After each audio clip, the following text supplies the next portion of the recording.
আসসালামু আলাইকুম। ইসরায়েলের দক্ষিণাঞ্চল শহর আরাদে ভয়াবহ ক্ষেপণাস্ত্র হামলা চালিয়েছে ইরান। এতে ইসরায়েলের অন্তত 500 জন নিহত হয়েছে এবং আহত হয়েছে আরো 400 জন। অবৈধ ভূখণ্ডটির একাধিক শহরে শক্তিশালী মিসাইল হামলায় ব্যাপক ক্ষতিগ্রস্ত হয়েছে, ধসে গেছে অন্তত 200টি ভবন। হতাহতের সংখ্যা আরো বাড়তে পারে বলে স্থানীয় অ্যাম্বুলেন্স সেবা জানিয়েছে। অ্যাম্বুলেন্স সেবা বিভাগ জানায়, আহত ব্যক্তিদের মধ্যে 10 জনের অবস্থা গুরুতর, এছাড়া 19 জনের আঘাত মাঝারি ধরনের।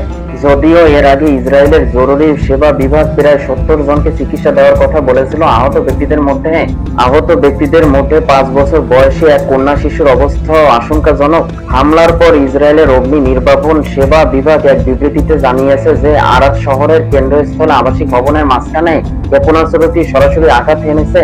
বিবৃতিতে আরো বলা হয়, হামলা কবলিত স্থানে ব্যাপক ক্ষয়ক্ষতি হয়েছে।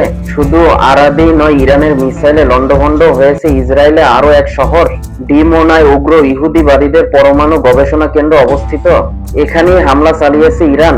এতে একাধিক ভবন ধ্বংস হয়েছে বলে স্থানীয় গণমাধ্যমের খবরে বলা হয়েছে। তবে গবেষণা কেন্দ্রটি আছে বলে আন্তর্জাতিক পরমাণু সংস্থা নিশ্চিত করেছে। এদিকে ইসরায়েলি আকাশ প্রতিরক্ষা ব্যবস্থা কেন ওই ব্যালিস্টিক ক্ষেপণাস্ত্র মাঝপথে ধ্বংস করতে ব্যর্থ হলো তা নিয়ে তদন্ত করবে ইসরায়েলি বিমান বাহিনী।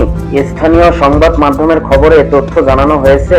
ইসরায়েলের সামরিক বাহিনীর বরাত দিয়ে দেশটির সংবাদ মাধ্যম আরুত সেবা জানিয়েছে, আকাশ প্রতিরক্ষা ব্যবস্থার মাধ্যমে ক্ষেপণাস্ত্রটি ধ্বংস করার দুটি প্রচেষ্টা ব্যর্থ হয়েছে।